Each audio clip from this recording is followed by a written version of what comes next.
I was trapped in a snowstorm, stranded for 9 hours. I called Mom. "Can you get the kids from school?" She sighed. "I'm watching your sister's dog get groomed. Call an Uber." I did. A $340 Uber. That night, I took them off my life insurance, my house, and my phone. 3 years later, Mom texted, "Your dad had a heart attack." I replied, "My name is Stephen Caldwell, and I'm 38 years old." 3 years after the night, I sat in my truck on the side of I-7 watching snow swallow the world. My phone lit up during a slow moment at the precinct with a text from my mom. "Your dad had a heart attack." No. Hello. No question about my kids. Just a crisis served cold, like I was the family's emergency button again. To understand how we got there, I need to take you back to the beginning. I grew up in a modest house outside Denver where everything looked normal from the street. Fresh mulch in spring, a plastic pumpkin in fall, Christmas lights that blinked like we were trying hard to be festive people. Inside, we had roles. My dad, Mark, worked long hours doing facilities maintenance for a school district. He was the kind of guy who fixed things quietly and didn't complain until it was too late. My mom, Denise, ran the house like a manager who never clocked out, except her management style was whoever makes the most noise gets the most resources. And then there was my sister Belle. Belle was the sun, and the rest of us were expected to orbit her. I don't say that because I'm jealous of some childhood attention. I say it because that dynamic didn't stop when we got older. It only got more expensive. One of my earliest memories is a Christmas morning where I opened a box and found socks, and a used paperback book my mom said looked like something you'd like. Belle opened an electric guitar. Not a little beginner one either. A real one, amp and all. Dad's eyes flicked to me for half a second, the way you glance at a dog you feel bad for, and then he cleared his throat and said, "Pretty cool, huh?" My mom said, "She has talent, Stephen. She needs encouragement." I was 9. I remember holding those socks and thinking, so, I'm not talented. I'm just present. Another time when I was in middle school, I made the honor roll and brought the paper home like it mattered. Mom was on the phone with one of her friends talking about how Belle might audition for a dance team. I stood there holding the paper until my hand got sweaty. She covered the phone and said, "That's nice, honey. Put it on the fridge." She never did. A week later, Belle got cut from the dance team and cried like the world had ended. Mom took her to the mall and bought her a brand new outfit to cheer her up. I got the silent message. My success was expected and boring, and Belle's disappointment was an emergency. The third scene I keep coming back to is when I was 16 and Dad's truck broke down. He needed to borrow someone's car to get to work at 5 o'clock a.m. Mom looked at me and said, "Stephen, you can ride the bus to school." I said, "Why can't Belle ride the bus?" Mom stared at me like I'd said something obscene. "Belle has rehearsal. Don't start." That was the first time I felt it in my bones. Fairness wasn't part of our family values. Peace was the kind of peace you buy by letting one person win. There was only one adult in my life who called it what it was.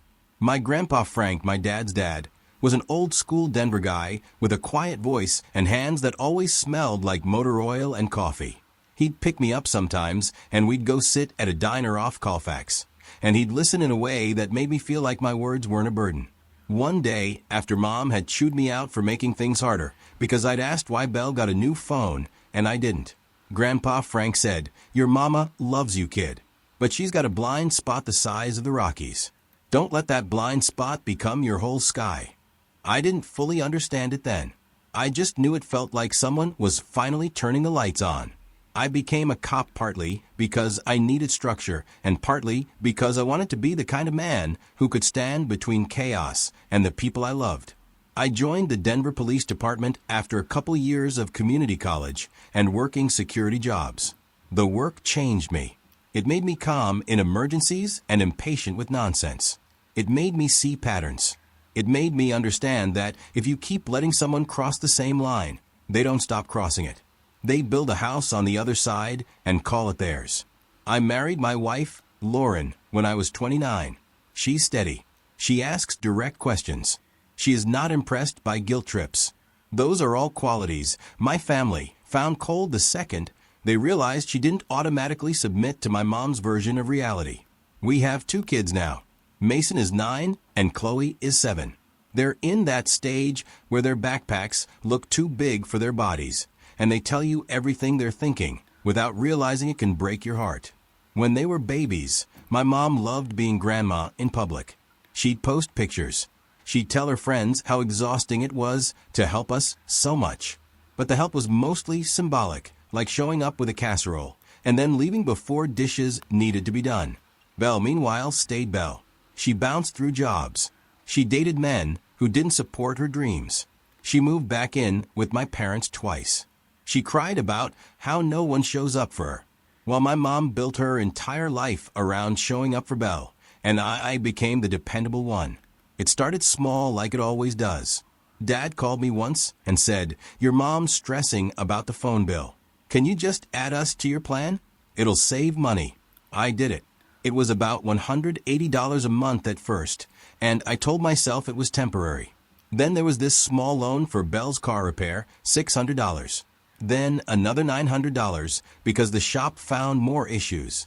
Then it was Mom asking if I could cover their insurance deductible when Dad needed dental work, $1,200.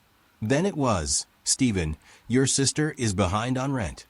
Just this once, $1,500.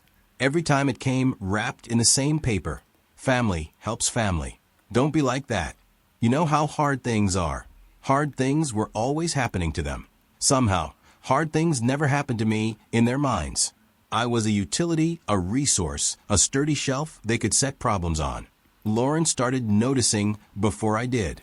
One night after I transferred $800 to cover Belle's past due electric bill, Lauren sat at our kitchen table and said, "Are we funding her life?" I said, "It's not like that." She didn't raise her voice. She just looked at me. "Then what is it like?" I didn't have a clean answer. I had a messy one. Guilt, habit, hope. That little boy part of me still trying to earn equal treatment by being useful. The worst part is I wasn't just sending money. I had also tried to be responsible in the way cops do, thinking about what happens if something happens. When we bought our house in Denver, I didn't add my mom to the deed or anything that dramatic. But I did make choices that, looking back, were me trying to prove I trusted them. I put my parents as contingent beneficiaries on a life insurance policy through my job. If Lauren and the kids were gone, it would go to them.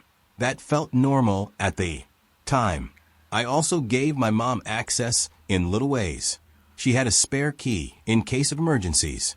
She was listed on an old school pickup contact form when Mason was in kindergarten because she lived closer to the school than we did at the time.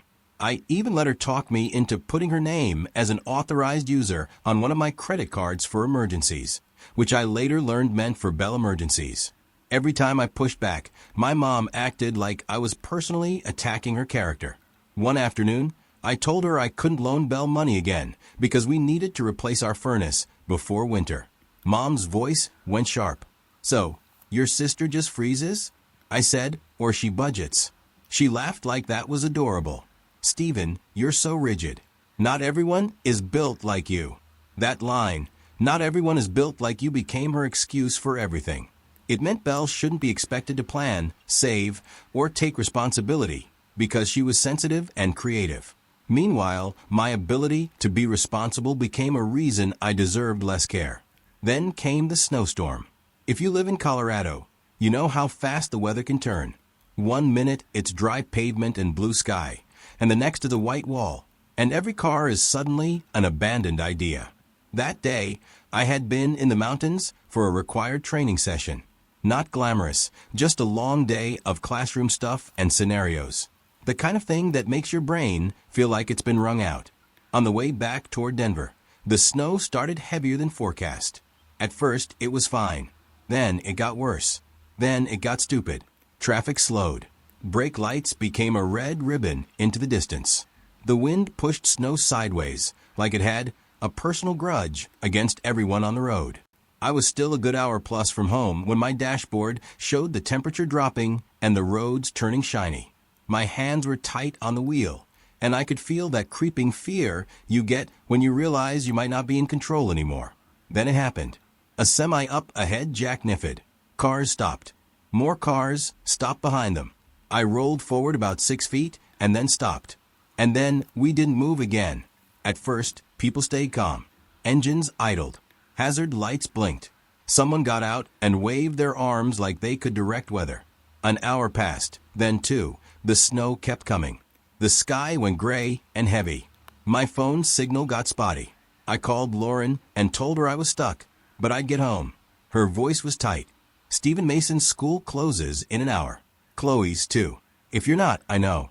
I stared at the line of cars. I know. We started calling around. Lauren had a work obligation she couldn't walk out of. It was one of those situations where leaving would risk her job, and we needed her job. We tried friends.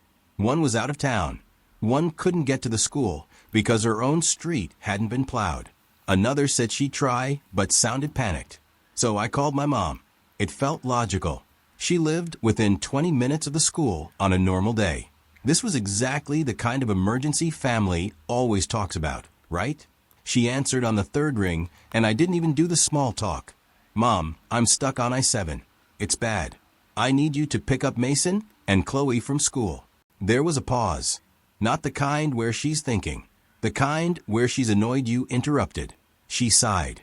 Stephen, Mom, this is not optional. I'm not moving. I'm literally stranded. Another sigh, louder. I'm at the groomer with Belle's dog. I blinked. What? Belle had to work, and she asked me to help. I'm waiting for Luna to finish. Mom, I said, keeping my voice steady the way I do when I'm trying not to explode. My kids will be sitting at school waiting for someone. This is a snowstorm. She made a little noise like a click of the tongue. Call an Uber. I stared at my windshield where snow was building at the edges like a slow barricade. Are you kidding me? Stephen, don't talk to me like that. Her tone snapped into full authority mode. Belle needs me right now. I felt something shift in my chest. Not anger, exactly. Something colder. Something like clarity. My kids need you, I said. Your grandkids. She sighed again like I was forcing her to carry a heavy bag. Call an Uber. I can't do everything. And then she said the part that still makes my hands shake when I think about it. Besides, it's just school pickup. You're making it dramatic. I hung up before I said something that would have turned into a screaming match in front of strangers on the highway. I opened the Uber app with numb fingers. Search pricing was insane. The schools were across town. The storm was swallowing the city. Drivers were scarce. The cheapest option was $340. I stared at that number and felt my stomach drop. That was groceries. That was a utility payment. That was money that could have gone into our kids' savings. But I didn't have a choice. I hit confirm.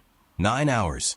That's how long I sat there inching forward a few feet every so often, watching people run their heaters until they got nervous about gas. Watching someone hand out granola bars. Watching a man in a Subaru get out and start pushing other cars like he was trying to be a hero in a movie. At some point, the state troopers started moving people off the highway in small waves. I'm a cop, but I wasn't working that incident. I was just another guy in a line, cold and stuck and powerless.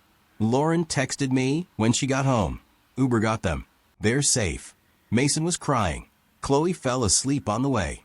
I sat there in my truck, and I didn't cry, but I felt the place inside me where hope had been living for my mom finally go quiet. When I got home, it was late. The kids were already in pajamas. Lauren looked exhausted and furious in that quiet way she gets when she's holding herself together. Mason ran up and hugged me so tight my ribs hurt. Dad, I thought you weren't coming. I held him and said, I'm here. I'm here. Chloe mumbled. Snow was loud, and then she leaned on me like I was the wall, holding her up. After the kids were asleep, Lauren and I sat at the table. The house was finally quiet except for the heater clicking on and off. Lauren slid her phone across the table. On the screen was my mom's Facebook post from earlier that day. A picture of Belle's dog, freshly groomed with a little bow on her head. Caption, Snow day errands with my girl Luna. Anything for my baby. I didn't even know what to say. Lauren said, Stephen, this is who she is. I nodded slowly. Then I stood up, walked to our office, and opened my laptop. I didn't do it in a rage. I did it like I was writing a report. That night, I took them off my life insurance, my house, and my phone. I logged into my benefits portal and changed the beneficiaries, so it was Lauren and the kids. And if something happened to all of them, it went into a trust controlled by Lauren's brother, who's a CPA and not emotionally manipulable. I went to the phone carrier website and removed my parents and Belle from my plan. I paid off their devices, so there was no excuse. Then I ended their lines with a scheduled cutoff date. I changed the locks the next morning and told Lauren's dad, who's handy, to come install a deadbolt I'd been putting off. I also went through every place my mom's name had been attached to anything just in case. School pickup contacts, emergency contacts, doctor forms, everything. When I finished, I sat back in my chair and felt like I could finally breathe. The backlash hit fast. Mom called, furious. When her phone stopped working, "What did you do?" I said, "I removed you from my plan." Her voice rose. "How could you do that to us?" I said, "You told me to call an Uber in a blizzard for your grandkids." She went quiet for half a second, then said, "Don't start with that." That was one day. One day, I repeated, and it showed me everything. Belle sent me a long text about how I was punishing Mom and acting like a cop, even at home, and thinking you're better than everyone. Dad didn't text at all. Dad's style was silence, which is just another form of choosing the loudest person. Grandpa Frank called me though. He said, "You okay?" I told him what happened. The Uber, the dog groomer, the post. He was quiet for a long moment. Then he said, "That's a hard lesson, kid." I said, "I feel like I'm betraying them." "You're not betraying them." He said, "You're refusing to bankroll disrespect." Then he added, "Now do it right. Paperwork, boundaries, no arguing." Grandpa Frank helped me the way he always did, calmly, practically. He came over with a folder like he'd been waiting for this moment. He'd kept copies of family documents over the years because he didn't trust my mom's chaos. We sat at my kitchen table and went through everything like it was evidence. We printed out bank statements showing transfers. We pulled old text messages where Mom promised just this once and then asked again 2 weeks later.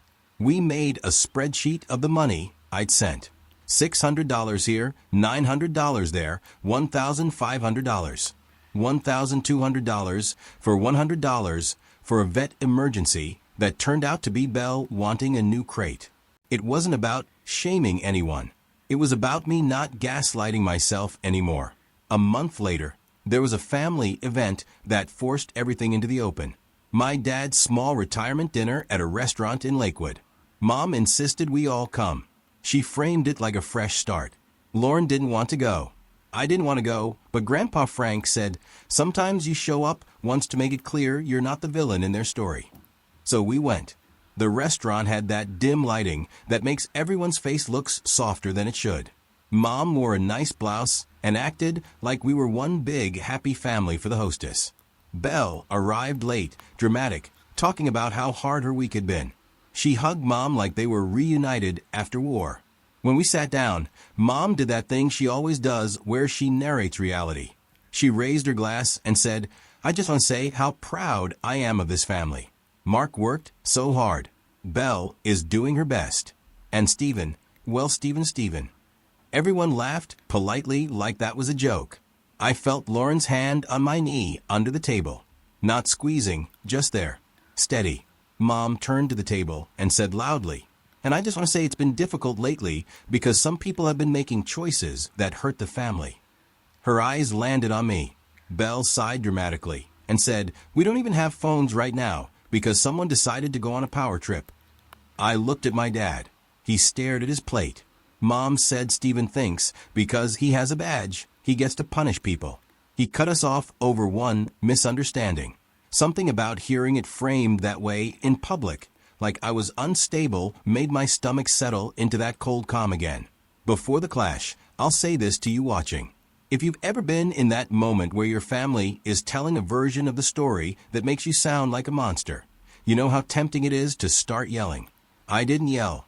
I put my fork down and said it wasn't a misunderstanding. Mom's smile froze. "Stephen, not tonight." I said, "Actually, tonight is perfect since you brought it up." Belle rolled her eyes. I turned slightly. So I wasn't just talking to Mom, but to the table, to reality. I was stranded on I-7 for 9 hours in a snowstorm, I said. I called Mom and asked her to pick up my kids from school. She told me she was watching Belle's dog get groomed and to call an Uber. Mom opened her mouth. I kept going. I called an Uber. It cost $340. My kids sat there scared because their dad couldn't get to them, and their grandma chose a dog appointment. Mom's face flushed. "Stephen, you make it sound." "It sounds how it was," I said. And that was the moment I realized I'm not your son when it matters. I'm your solution. Grandpa Frank, sitting beside me, cleared his throat. He didn't often speak up in front of everyone, but when he did, it landed. He said, "Denise, you did choose the dog." I was on the phone with Stephen that day, too. Don't rewrite it. Mom looked at him like he'd betrayed her. Belle snapped. "Grandpa, stay out of it." Grandpa Frank looked at her and said, "No." Then he tapped the folder he'd brought, which he'd insisted we bring just in case. He didn't pull it out like a weapon. He just opened it calmly and slid a page toward my dad. It was the spreadsheet, dates, amounts, notes, 87 separate transfers over a few years, totaling a number that made my stomach twist when I saw it in one place. Dad's eyes moved over it. His jaw tightened. Mom stared at it like it was an insult.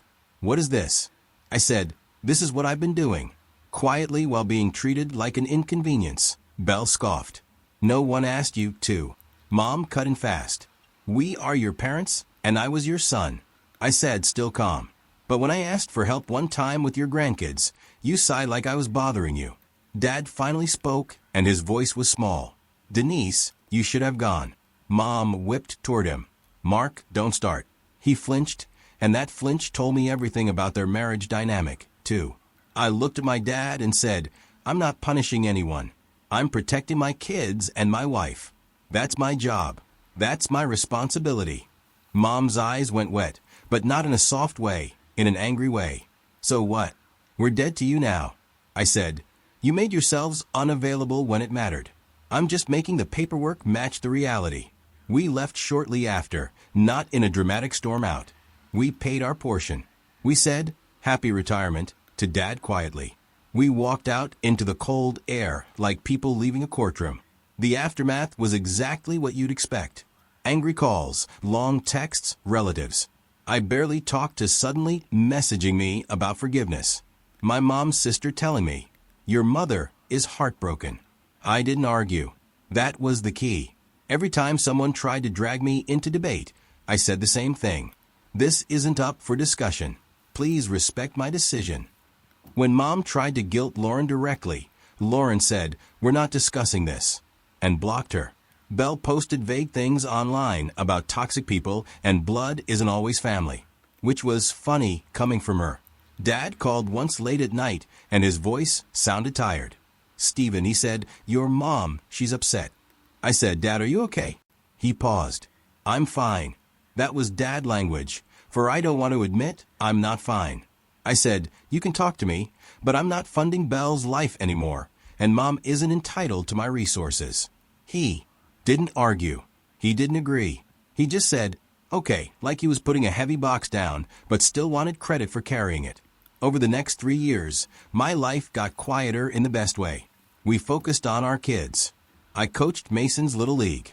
Lauren and I stopped having fights about money because there was no more mystery drain. I set up a proper emergency fund. I set up college accounts. I slept better. Grandpa Frank stayed close. He'd come over and drink coffee with me in the garage while I fixed small things around the house. And he'd say, "Peace feels weird when you're not used to it, huh?" And he was right. At first, peace felt like waiting for the next hit, like the calm before a storm. But eventually, peace started to feel normal. Then came the text. "Your dad had a heart attack." It was a Tuesday afternoon.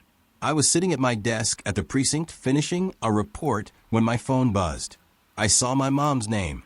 And for a second, my body reacted like it always used to, that old automatic readiness to jump. Then I read the words and felt a different kind of heaviness, because despite everything, he's still my dad.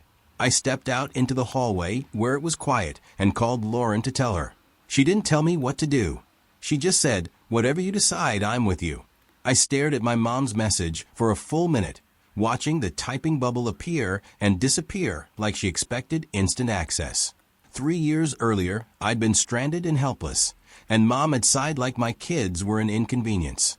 Now she had an emergency and wanted the reliable son back. I stared at her text, then typed, "I'm sorry to hear that. I hope he recovers. Send me the hospital and room number. I'll contact Dad directly when he's stable. I'm not available for anything else. For rides or errands, please ask Belle." I hit send. She shot back, "Wow, cold. After everything we've done for you." I didn't respond because that was the trap. Once I had the details, I called the hospital, asked about visitation, and eventually got Dad on the phone. His voice was weak. "Hey, kiddo." My throat tightened. "How are you feeling?" "Tired." When he said Mom told him I was still mad, I kept it simple. "I'm not doing that right now. I'm checking on you." I visited once, sat by his bed, and before I left, he whispered, "I should have gone to get your kids." I'm sorry. It didn't erase the past, but it was the first time he'd owned it. That night at home, Lauren asked if I regretted my boundaries. I thought about the $340 Uber and the dog groomer. No, I said I regret how long I waited.